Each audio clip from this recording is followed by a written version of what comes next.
Hello student, welcome to my YouTube channel. मैं आपसे बस केवल इतना कहना चाहता हूं कि आप किसी भी वीडियो को जब देखते हैं तो शुरू से एंड तक पूरा देखा करें ध्यान से, ताकि चीज़ें आपको अच्छी तरह समझ में आ जाएं। क्योंकि अगर बीच में कुछ भी छूट जाता है थोड़ा सा भी, तो उससे क्या है कि उस टॉपिक की जो अंडरस्टैंडिंग है वो अच्छी तरह से हो नहीं पाती। ठीक है, इसलिए इस वीडियो को भी पूरा ध्यान से देखिएगा शुरू से एंड तक। तो आज से हम शुरुआत करने जा रहे हैं chapter number 2, acids, basis and salts. तो ये जो चैप्टर का नाम आप देख रहे हैं ना लिखा हुआ, एसिड्स, बेसिस एंड सॉल्ट्स, तो इससे साफ पता चलता है कि इस चैप्टर के अंदर, चैप्टर 2 के अंदर हम पढ़ने वाले हैं एसिड्स के बारे में, बेसिस के बारे में और सॉल्ट्स के बारे में। तो सबसे पहले हम उन चीज़ों को जानेंगे एसिड, बेस और सॉल्ट के बारे में जिन्हें हम पहले से ही जानते हैं, उनको रिवाइज करेंगे। जैसे हम अच्छी तरह से जानते हैं कि एसिड्स जो होते हैं उनका जो टेस्ट होता है वो खट्टा होता है, ठीक है, और जो बेसिस होते हैं उनका जो टेस्ट होता है वो कड़वा होता है, और सॉल्ट जो होते हैं कभी खट्टे होते हैं, कभी कड़वे होते हैं, और कभी कभी सॉल्ट्स जो हैं वो न्यूट्रल भी होते हैं। तो मैंने इनके टेस्ट के बारे में आपको बता दिया है, और बाकी डिटेल हम पढ़ते हैं अपनी किताब में से, ध्यान से देखिएगा। तो ये हमारी बुक में लिखा हुआ है chapter number 2, acids, basis and salts. तो फर्स्ट लाइन से मैं पढ़ना शुरू करता हूँ, इसको थोड़ा जूम कर देता हूँ। चलिए खैर, तो अब आपको ज़्यादा बेटर दिखाई देगा। लिखा है कि you have learned in your previous classes that the sour and bitter taste of food are due to the acids and base respectively present in them. Food का जो टेस्ट होता है सोर और बिटर। तो सोर का मतलब जो है ना, सोर का मतलब होता है खट्टा। मैं यहाँ पे हिंदी में लिख देता हूँ ताकि आपको ज़्यादा अच्छा समझ में आए। सोर मतलब खट्टा और बिटर मतलब कड़वा। आप अपनी किताब में ऐसे लिख सकते हैं, इसमें कोई बुराई नहीं है। तो फूड का जो खट्टा और कड़वा टेस्ट होता है due to the acid and base respectively present in them, वो किस वजह से होता है? उनके अंदर मौजूद एसिड और बेस की वजह से होता है। अगर फूड के अंदर एसिड मौजूद है तो उसका टेस्ट कैसा होगा? खट्टा होगा।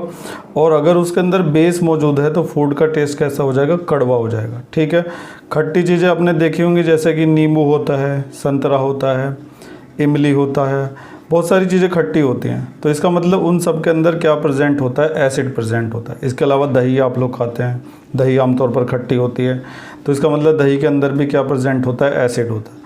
और आपको ये जानकर आश्चर्य होगा, जो दूध हम पीते हैं उसके अंदर भी एक तरह का एसिड होता है जिसे लैक्टिक एसिड कहा जाता है। दूसरी तरफ आते हैं बेस के बारे में। बेस का जो टेस्ट होता है कड़वा होता है। कड़वी चीज़ भी आपने बहुत खाई होंगी, जैसे करेला खाया होगा आपने। इसके अलावा और याद करो कड़वी चीज़ें क्या होती हैं? दवाइयाँ जो हैं वो कड़वी होती हैं। इसके अलावा नीम कड़वा होता है। बहुत सारी चीज़ें कड़वी होती हैं जो हम खाने में इस्तेमाल करते हैं। तो फूड का जो खट्टा और कड़वा टेस्ट होता है, सोर और बिटर टेस्ट, वो किसकी वजह से होता है? उनके अंदर मौजूद एसिड और बेस की वजह से। ठीक है, आगे लिखता है, if someone in the family is suffering from the problem of acidity after over eating.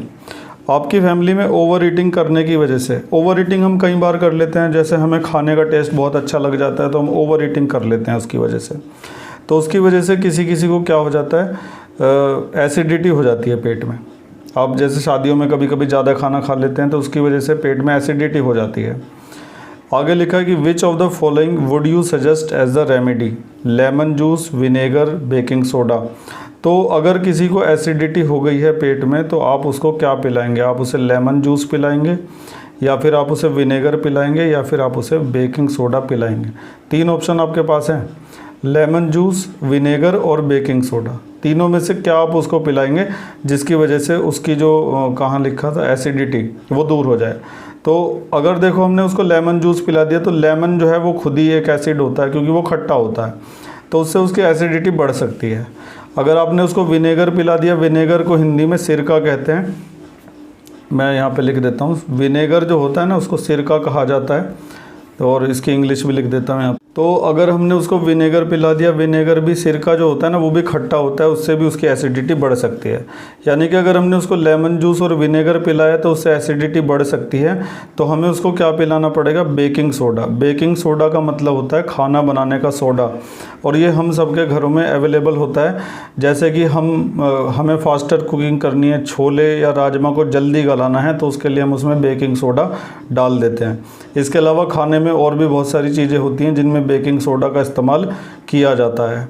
तो बेकिंग सोडा जो होता है वो एक तरह का बेस होता है, और अगर आपके घर में किसी को एसिडिटी हो गई है तो आप उसको पानी में बेकिंग सोडा मिलाकर पिला सकते हैं। इसके अलावा आप ये जो इनो वगैरह बाहर से लाते हैं, बहुत सारी चीज़ें होती हैं, उनके अंदर भी बेकिंग सोडा पड़ा हुआ रहता है, जिसकी वजह से एसिडिटी में रिलीफ मिलता है।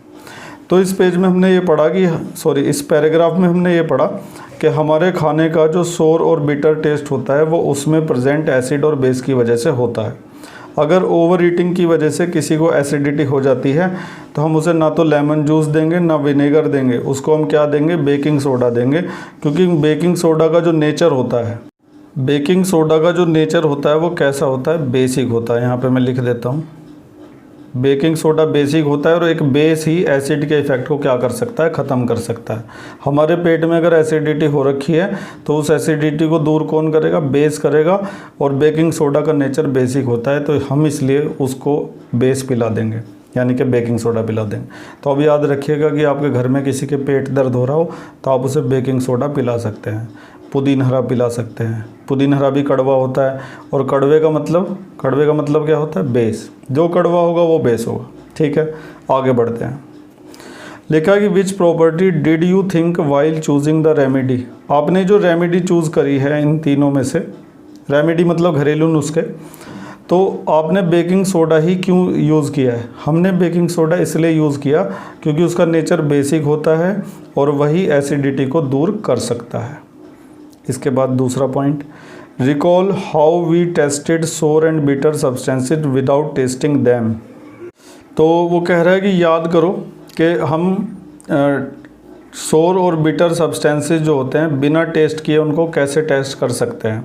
तो इसके लिए हम यूज़ करते थे लिटमस पेपर का। लिटमस पेपर रेड से ब्लू हो जाता था या ब्लू से रेड हो जाता था, तो उसी के बेस पर हम बता पाते थे कि जो चीज़ें हमें दे रखी हैं वो एसिड हैं या फिर बेस हैं। तो अब हम उनको रिवाइज करते हैं। नीचे वाले पैराग्राफ में लिखा है, you already know that acids are sour in taste and change the colour of blue litmus to red.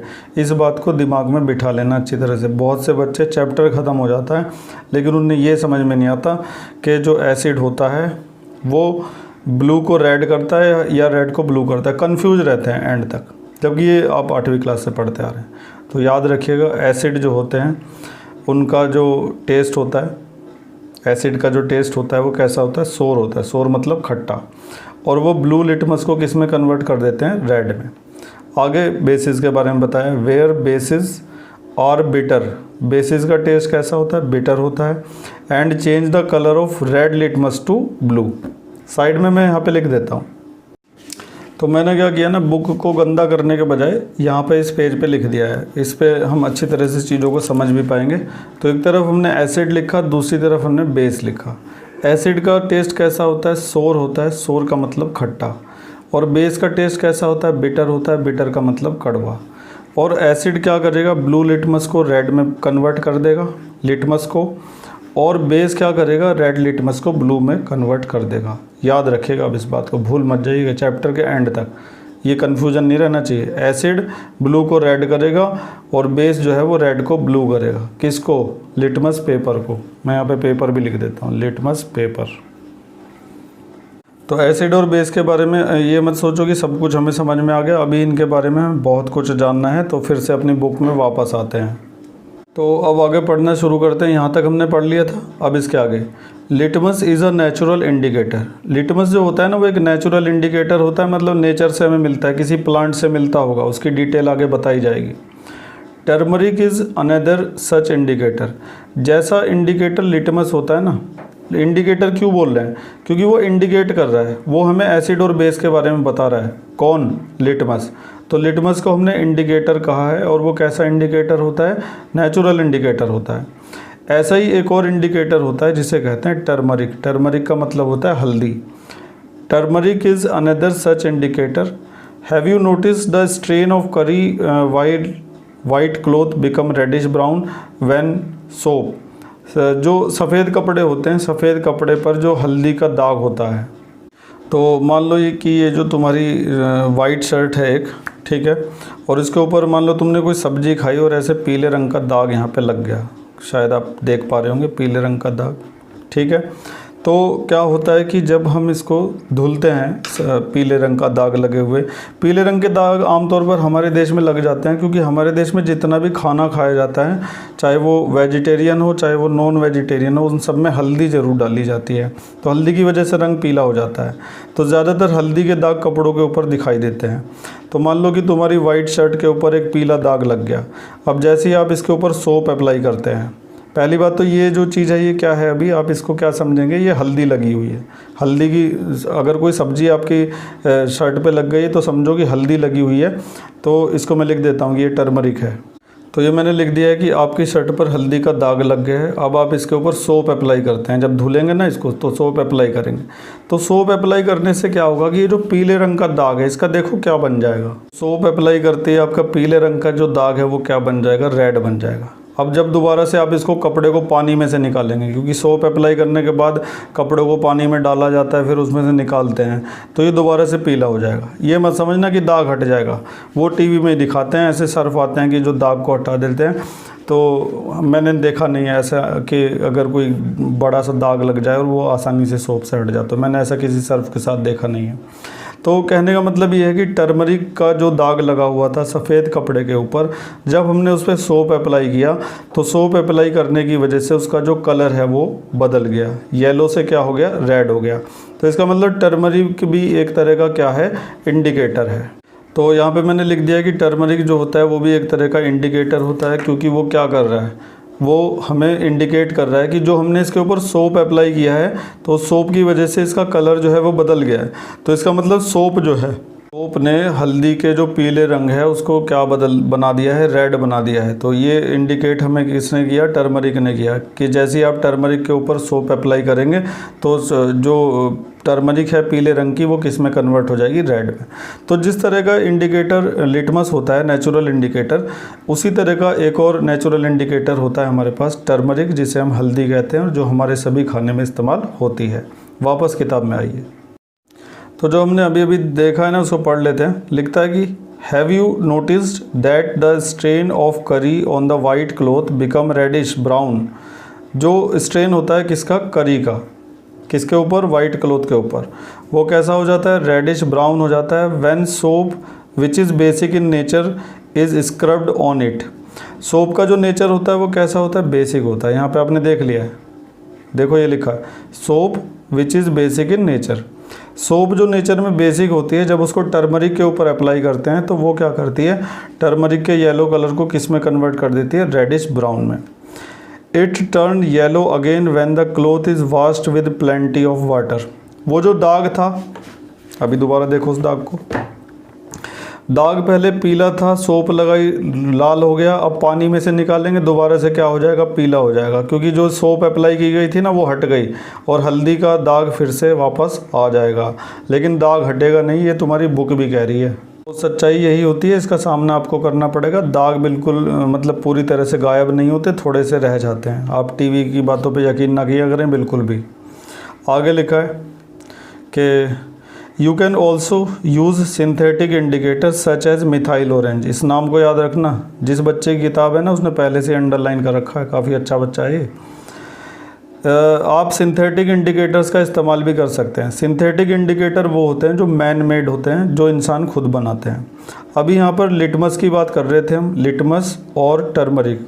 Turmeric कहाँ गए, ये रहा।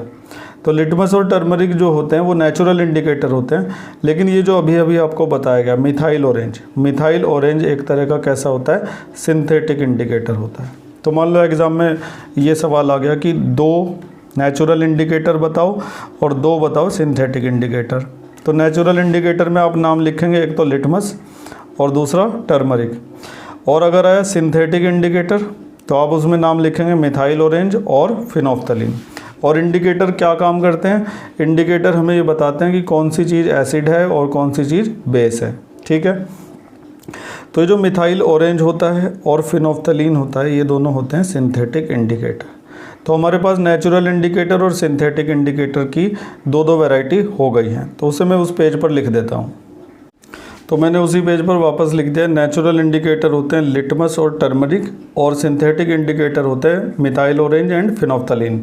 और इनका काम क्या होता है? इंडिकेटर्स का काम होता है ये बताना कि जो चीज़ हमें दे रखी है वो एसिडिक है या फिर बेसिक है। तो जैसे लिटमस हमें बताता है, लिटमस ब्लू से रेड हो गया तो हम समझ जाएंगे एसिड है, और अगर रेड से ब्लू हो गया तो हम समझ जाएंगे कि वो क्या है? बेस है। वापस किताब में आते हैं। तो आगे हमारी किताब में लिखता है कि in this chapter we will study the reactions of acids and bases, how acid and base cancel out each other effect. Acid और बेस एक दूसरे के इफेक्ट को कैसे ख़त्म कर देते हैं। अभी थोड़ी देर पहले ही हमने देखा था कि एसिड बेस एक दूसरे के इफेक्ट को ख़त्म कर देते हैं। मैं आपको याद दिला देता हूँ ज़रा। देखिए ज़रा, यहाँ पर हमने पढ़ा था कि अगर हमारे घर में किसी को एसिडिटी हो गई तो हम उसे बेकिंग सोडा पिलाएंगे, जो कि एक बेस होता है। तो बेस ने यहाँ पर क्या कर दिया था? एसिड के इफ़ेक्ट को ख़त्म कर दिया था। तो एसिड और बेस एक दूसरे के इफ़ेक्ट को क्यों ख़त्म कर देते हैं, इसके बारे में भी हम इस चैप्टर में पढ़ने वाले हैं। तो आगे लिखता है and many more interesting thing that we use and see in our daily life. अपनी डेली लाइफ में दिखने वाली बहुत सारी इंटरेस्टिंग चीज़ों के बारे में भी हमें इस चैप्टर में पता चलेगा। हमें ये पता चलेगा कि आखिर हमारे मुंह से बदबू क्यों आने लगती है। खाना खाने के बाद अगर कुल्ला ना करें, दांतों को अच्छी तरह साफ़ ना करें, तो मुंह से बदबू क्यों आने लगती है। हमें ये भी पता चलेगा कि जब चींटी काट लेती है हमारे कहीं भी, तो हमारे इतना दर्द क्यों होता है, और उससे ज़्यादा दर्द होता है अगर कोई मधुमक्खी हमें काट ले तो। इसके अलावा और भी बहुत सारी इंटरेस्टिंग बातों का हमें पता चलेगा। जैसे कि हमें इसी चैप्टर में पता चलेगा कि कुछ ऐसे प्लैनेट भी होते हैं जहाँ पर बारिश होती है एसिड की। मान लो तुमने छाता लगाया तो छाते में इतने छेद हो जाएंगे कि तुम गिन भी नहीं पाओगे। तो वो ऐसा किसकी वजह से होता है? वहाँ पर होने वाली एसिडिक रेन की वजह से। तो ये सब हम पढ़ेंगे इस चैप्टर के अंदर। फ़िलहाल यहाँ पर आ जाइए डू यू नो में लिटमस सोल्यूशन। तो लिखा है कि litmus solution is a purple dye which is extracted from the lichen, a plant belonging to the division of thallophyta and is commonly used as an indicator. थोड़ी सी bio बीच में शुरू हो गई थी। यहाँ पे बताया गया कि लिटमस कहाँ से हमें मिलता है। तो लिटमस सोल्यूशन जो होता है वो एक तरह की पर्पल डाई होती है। एक तो लिटमस पेपर होता है, एक होता है लिटमस सोल्यूशन। तो वो जो लिटमस सोल्यूशन होता है उसका कलर कैसा होता है? पर्पल होता है। और ये कहाँ से मिलता है हमें? लाइकन नाम का प्लांट होता है जो थैलेफाइटा ग्रुप से बिलोंग करता है, वहाँ से ये सॉल्यूशन हमें मिलता है। And is commonly used as an indicator. और इसका इस्तेमाल कैसे किया जाता है? इंडिकेटर के रूप में किया जाता है। इसकी मदद से हम पता लगा पाते हैं कि जो दी गई चीज़ है वो एसिड है या फिर बेस है। When the litmus solution is neither acidic nor basic, जब ना तो वो एसिडिक होता ना बेसिक होता है तो उसका कलर कैसा होता है? पर्पल होता है। लेकिन जब आप उसके अंदर एसिड या बेस डालेंगे तो उसका कलर पर्पल से कुछ और हो जाएगा। There are many other natural materials like red cabbage leaves जो होती हैं वो भी इंडिकेटर का काम करती है। टर्मरिक के बारे में हमने पहले ही पढ़ लिया था। इसके अलावा colour petals of some flowers such as hydrangea और पता नहीं क्या क्या यहाँ पर है, बहुत कुछ है। ये सब नेचुरल इंडिकेटर होते हैं। तो डू यू नो भी थोड़ा सा पढ़ लेना चाहिए, इससे भी हमें कुछ एक्स्ट्रा जानकारी मिल जाती है। तो हमारे चैप्टर का जो फर्स्ट पेज था उससे जितना भी हम निकाल सकते थे सब हमने निकाल लिया है, और अच्छी तरीके से आप इसको पढ़ लीजिएगा, दोबारा से यूट्यूब लेक्चर दोबारा से देख लीजिएगा। फ़िलहाल हम बढ़ते हैं आगे। ये आ गया हमारी बुक का पेज नंबर 18। यहाँ पर सबसे ऊपर एक क्वेश्चन लिखा हुआ है। तो पहले हम इस क्वेश्चन को पढ़ लेते हैं और देखते हैं कि इसमें क्या पूछा गया है। पहले ध्यान से क्वेश्चन पढ़ते हैं क्या लिखा हुआ है। You have been provided 3 test tube. तुम्हें 3 टेस्ट ट्यूब दी गई है, ठीक है। One of them contain distilled water. एक के अंदर तो डिस्टिल्ड वाटर है, तो एक के अंदर डिस्टिल्ड वाटर है। Other 2 contain acid solution and basic solution. बाकी जो 2 हैं उनमें से एक के अंदर एसिडिक सॉल्यूशन है और दूसरी के अंदर क्या है? बेसिक सॉल्यूशन है respectively. If you are given only red litmus paper, तुम्हें सिर्फ एक ही लिटमस पेपर दिया गया जो कि रेड है, how will you identify the content of each test tube. तो तुम कैसे पता लगाओगे कि हर टेस्ट ट्यूब में क्या क्या है? दोबारा से सवाल को समझो। तुम्हारे पास है 3 टेस्ट ट्यूब, उनमें से एक में डिस्टिल्ड वाटर है, एक में एसिडिक सॉल्यूशन है, एक में बेसिक सॉल्यूशन है। देखने में पता नहीं चल रहा है, देखने में तीनों कलरलेस हैं। और तुम्हें एक लिटमस पेपर दिया गया है, कौन सा, रेड कलर का, तो तुम कैसे पता लगाओगे कि कौन सी टेस्ट ट्यूब में डिस्टिल्ड वाटर है, कौन सी में बेसिक सॉल्यूशन है और कौन सी में एसिडिक सॉल्यूशन है। तो सवाल तो शायद आप समझ गए होंगे, अब जवाब समझने की कोशिश करिए, देखिए ज़रा। तो यहाँ पर मैंने उसका डायग्राम बना दिया है क्वेश्चन का अच्छी तरह से समझने के लिए। तो हमारे पास 3 टेस्ट ट्यूब हैं, इनमें से किसी एक के अंदर एसिड है और किसी एक के अंदर बेस है और किसी एक के अंदर है डिस्टिल्ड वाटर, लेकिन पता नहीं है कि इसमें कौन सा है, क्योंकि सबका कलर एक जैसा है, सारे के सारे कलरलेस हैं। यहाँ पे मैंने तुम्हें पिंक कलर का बना के दिखा दिया, क्योंकि कलरलेस अगर मैं दिखाता तो कैसे दिखाता, क्योंकि कलरलेस तो फिर वाइट हो जाता। तो इन तीनों के अंदर अलग अलग चीज़ें पड़ी हुई हैं, किसी में एसिड है, किसी में बेस है, किसी में डिस्टिल्ड वाटर है, लेकिन ये नहीं पता कौन सी में क्या है। और एक लिटमस पेपर दे रखा है जिसका कलर कैसा है, रेड है। अब इस लिटमस पेपर की मदद से हमें पता लगाना है कौन सी टेस्ट ट्यूब में एसिड है, कौन सी में बेस है, कौन सी में डिस्टिल्ड वाटर है। ठीक है, तो हम क्या करेंगे, इस लिटमस पेपर को उठा के इनमें से किसी भी टेस्ट ट्यूब के अंदर डाल देंगे। मान लो हमने इस वाली टेस्ट ट्यूब में लिटमस पेपर को डाल दिया, तो लिटमस पेपर जब हमने उस टेस्ट ट्यूब के अंदर डाला तो लिटमस पेपर के कलर पे कोई इफेक्ट नहीं पड़ा।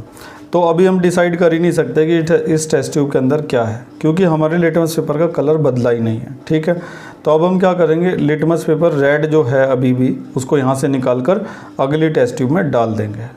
अब जैसे ही हमने लिटमस पेपर को यहाँ से निकाल के इस वाली टेस्ट ट्यूब में डाला तो उसका कलर जो था ना, क्या था, पहले रेड था, लेकिन इस टेस्ट ट्यूब में डालते ही उसका कलर कैसा हो गया, ब्लू हो गया। और जो रेड को ब्लू कर देता है वो क्या होता है, ये देखो, ये पेज में तुम्हें ना बार बार दिखाता रहूँगा इस चैप्टर में। ये देखो, जो रेड को ब्लू कर देता है वो क्या होता है, वो बेस होता है। तो इसका मतलब हम समझ गए कि इस टेस्ट ट्यूब के अंदर क्या पड़ा हुआ है, बेस पड़ा हुआ है, क्योंकि इसने, जब हमने इसमें रेड लिटमस पेपर डाला था तो इसने उसको क्या बना दिया, ब्लू बना दिया। तो हम समझ गए कि इसके अंदर क्या है, बेस है। तो मैंने यहाँ पे लिख दिया क्योंकि इस टेस्ट ट्यूब में जो लिक्विड पड़ा हुआ था उस लिक्विड ने रेड लिटमस पेपर को ब्लू बना दिया। तो इसका मतलब इस टेस्ट ट्यूब के अंदर क्या पड़ा हुआ है, बेस पड़ा हुआ है। अब यहाँ से हम लिटमस पेपर को निकालेंगे, ध्यान रखना अब उसका कलर ब्लू है। अब उसे निकाल कर हमने ये जो टेस्ट ट्यूब ए है इसके अंदर डाल दिया, तो देखते हैं क्या होता है। तो अब जैसे ही हमने यहाँ से ब्लू लिटमस पेपर को निकाल कर इस टेस्ट ट्यूब में डाला तो वो अब क्या हो चुका है, रेड हो चुका है। तो इस वाले सॉल्यूशन ने क्या किया, ब्लू लिटमस को रेड में कन्वर्ट कर दिया। तो इसका मतलब ये क्या है, ये एक एसिड है। तो अब हमने यहाँ पे एक तरह से पता लगा लिया कि कौन सी टेस्ट ट्यूब के अंदर क्या है। हमें पता चल चुका है कि इसके अंदर एसिड है, इसके अंदर बेस है। अब एसिड बेस पता चल गए तो अब तुम खुद ही समझ सकते हो कि ये जो बची हुई टेस्ट ट्यूब है इसके अंदर क्या होगा, इसके अंदर होगा, इसमें हमने पता लगा लिया कि इसके अंदर क्या होगा, डिस्टिल्ड वाटर होगा। अब यहाँ पर कोई इंटेलिजेंट बच्चा ये सवाल उठा सकता है कि जब हमने पहले यहाँ पे रेड लिटमस पेपर डाल दिया था तो ये तो पहले ही साबित हो गया था कि क्योंकि रंग नहीं बदला तो इसका मतलब इसके अंदर डिस्टिल्ड वाटर है। देखिए ऐसा ज़रूरी नहीं है। मान लो कलर नहीं बदला, रेड लिटमस पेपर डाला, कलर नहीं बदला, तो इसके अंदर एसिड भी हो सकता था, क्योंकि एसिड जो है वो ब्लू को रेड तो कर सकता है लेकिन रेड का वो कुछ नहीं बिगाड़ सकता, रेड उसमें रेड ही रहेगा। तो इसमें एसिड भी हो सकता था, इसीलिए हमने आगे के कंफर्म करने के बाद ये डिसाइड किया कि इसके अंदर क्या है, डिस्टिल्ड वाटर है। तो हमने क्या क्या किया, फिर से देखिए, हमारे पास एक रेड लिटमस पेपर था, पहली टेस्ट ट्यूब में डाला, कोई कलर चेंज नहीं हुआ, तो अभी हमने इसके ऊपर कुछ नहीं लिखा कि ये क्या है। फिर हमने रेड लिटमस को यहाँ से निकाल के इसमें डाला तो वो ब्लू हो गया, रेड से ब्लू हो गया तो हम समझ गए इसके अंदर क्या है, बेस है। अब ब्लू लिटमस पेपर यहाँ से निकाल के इसमें डाला तो वो रेड हो गया, ब्लू से रेड हो गया तो हम समझ गए इसके अंदर क्या है, एसिड है। जब एसिड और बेस कंफर्म हो गए तो अब जो तीसरी टेस्ट ट्यूब है उसमें 100% क्या बचा होगा, डिस्टिल्ड वाटर बचा हुआ होगा। ठीक है, तो यहाँ पे ना मैंने एरो बना के दिखा भी दिया है कि पहले हमने क्या किया था। पहले यहाँ पे डाला था पेपर, यहाँ से निकाल के फिर इसमें डाला, फिर यहाँ से निकाल के इसमें डाला। अब ये जो हमने दिखा दिया है, वैसे तो ये दिखा देना ही काफ़ी होता है एग्जामिनर को जवाब देने के लिए, लेकिन वहाँ पर लिखना भी पड़ता है। तो यहाँ पे मैं एक पैराग्राफ इसके बारे में लिख देता हूँ। अगर आप चीज़ों को अच्छी तरह समझ लेते हैं तो पैराग्राफ उसके बारे में लिखने में कोई प्रॉब्लम नहीं होती। तो मैं लिखने जा रहा हूँ, या मैं ऐसा करता हूँ ना, यहाँ पे लिखने में टाइम बर्बाद करने के बजाय वीडियो के एंड में मैं आपको उसका फ़ोटो दे दूँगा, आप उसमें से देख लीजिएगा। ठीक है, फ़िलहाल आपने इस सवाल को अच्छी तरह से समझ लिया है, तो आगे बढ़ते हैं, अपनी बुक के अंदर फिर से चलते हैं। चलिए खैर, तो अब हमारा अगला टॉपिक है understanding the chemical properties of acids and basis. Acid और बेस की केमिकल प्रॉपर्टीज़ को समझना अब शुरू करेंगे। Acids and base in the laboratory. Laboratory में जो एसिड्स बेस होते हैं उनके बारे में हमें एक्टिविटी 2.1 में बताया जाएगा। तो यहाँ पे जितने भी एसिड और बेस के फार्मूले आपको बताए जाएंगे उनको अच्छी तरह से आप याद कर लीजिएगा, क्योंकि पूरे चैप्टर में लगातार इनका इस्तेमाल होगा। तो देखिए ज़रा यहाँ पे क्या लिखा हुआ है, collect the following samples from the science laboratory. Science laboratory में से ये सैंपल इकट्ठे करो। क्या क्या करना है, हाइड्रोक्लोरिक एसिड। तो अब याद रखना हाइड्रोक्लोरिक एसिड का फार्मूला क्या होता है, HCl। सल्फ्यूरिक एसिड का फार्मूला क्या होता है, H2SO4। नाइट्रिक एसिड का फार्मूला क्या होता है, HNO3। एसिटिक एसिड का फार्मूला क्या होता है, CH3COOH। तो ये सारे फार्मूले याद कर लेना अगले लेक्चर तक, ताकि तुम्हें आगे का अच्छा समझ में आ जाए। ये जो चार आपने देखे, ये चारों के चारों एसिड थे। अब बेस की बारी आती है। सोडियम हाइड्रोक्साइड यानी कि NaOH, कैल्शियम हाइड्रोक्साइड यानी कि CaOH का होल ट्वाइस, पोटेशियम हाइड्रोक्साइड यानी कि KOH। आप देख रहे होंगे सारे जो बेस हैं उनमें OH लगा हुआ आ रहा है। हाइड्रोक्साइड उनके फार्मूले में लिखा आ रहा है, ये देखो हाइड्रोक्साइड हाइड्रोक्साइड हाइड्रोक्साइड। और आगे क्या आ रहा है, मैग्नीशियम हाइड्रोक्साइड MgOH का होल ट्वाइस। तो ये जो नीचे के तुमने पढ़े ये बेस थे, और जो ऊपर के चार पढ़े थे वो क्या थे, एसिड थे। एक और रह गया अमोनियम हाइड्रोक्साइड NH4OH। तो इन सैंपल्स को हमें लेबोरेटरी में से क्या करना है, इकट्ठा करना है। तो वो तो हम इकट्ठा तो कर ही लेंगे जब स्कूल जाएंगे। फ़िलहाल ये है कि इनके तुम्हें फार्मूले सबके याद होने चाहिए। हर बेस का फार्मूला याद होना चाहिए, हर एसिड का फार्मूला याद होना चाहिए। अगला, put a drop of each of the above solution on the watch glass. Watch glass के ऊपर इनकी सबकी कुछ कुछ बूंदें तुम्हें डालनी हैं। And test with the drop of the following indicator given in table 2.1। और टेबल 2.1 में जो इंडिकेटर दिए हैं ना, वो उनकी भी बूंदें इनके ऊपर डाल के तुम्हें एक टेस्ट करना है। तो अभी उसे देखेंगे। What change in colour did you observe with red, blue, phenolphthalein, methyl orange solution for each of the following. Tablet your observation इन 2.1। तो ये रही टेबल 2.1 जो दिख रही होगी आपको। तो यहाँ पर तो हमें सैम्पल सॉल्यूशन लेने हैं। मान लो कि हमने HCl ले लिया, HNO3 ले लिया, HNO3, NaOH ले लिया, ये सब ले लिए, ठीक है। इसके बाद रेड लिटमस उनके ऊपर डाला, रेड लिटमस सॉल्यूशन एक बूंद डाली, ब्लू लिटमस की डाली, फिनोफ्थलीन की डाली, मिथाइल ऑरेंज की डाली। तो क्या क्या ऑब्जर्वेशन हमें दिखे वो हमें यहाँ पे लिखने हैं।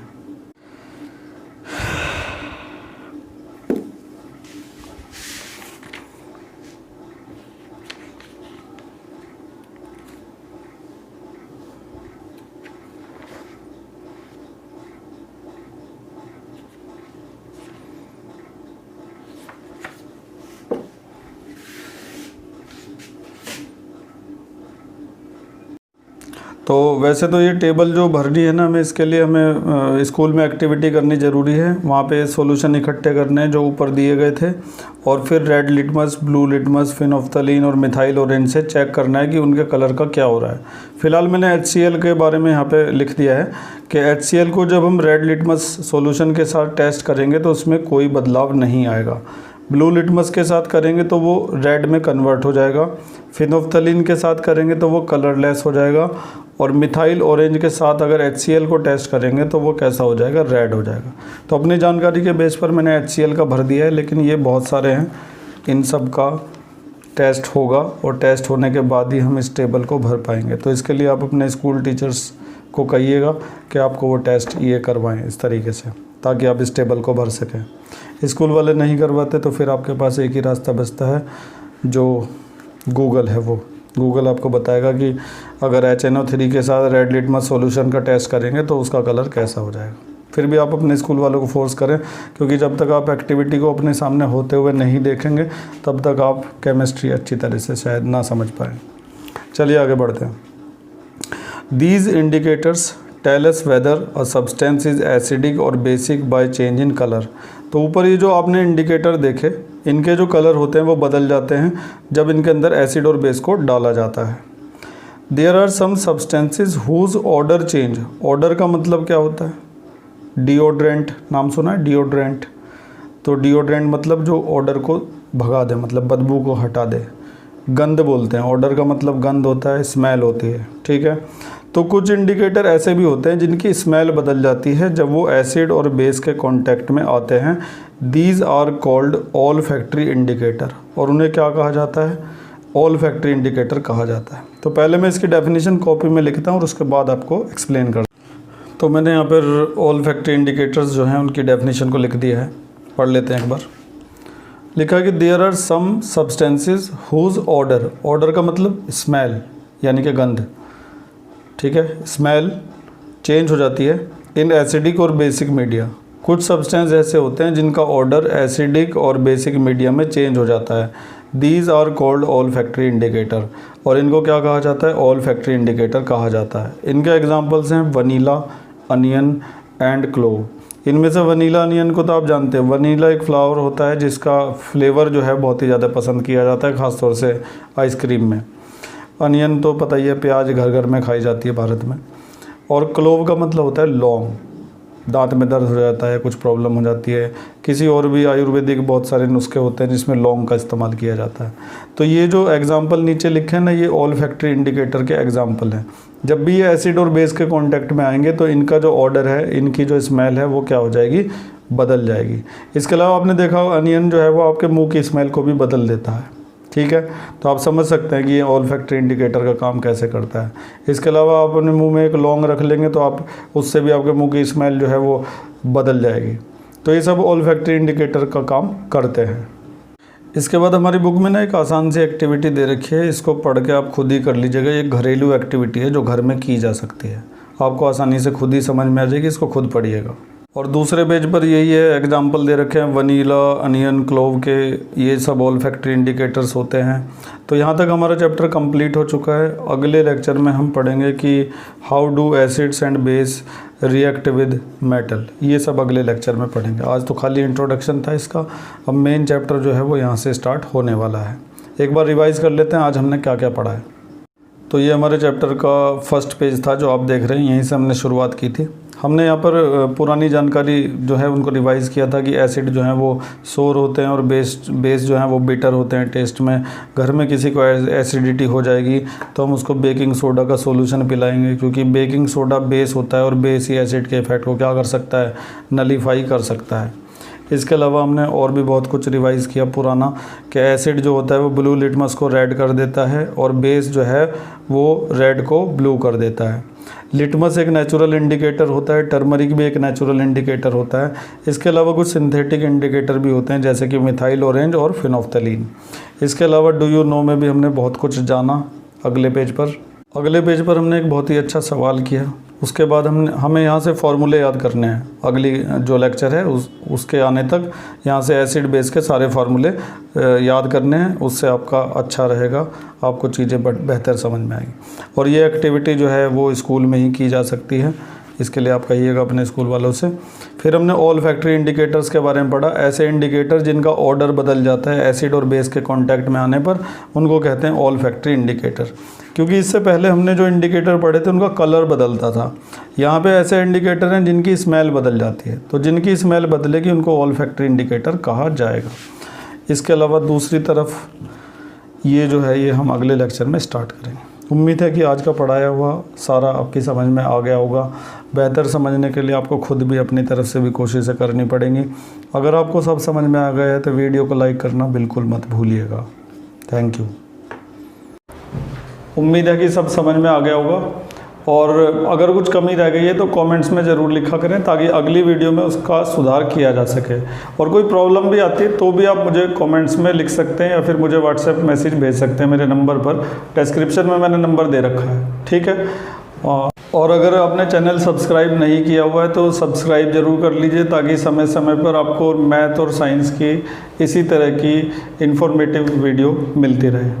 Thank you.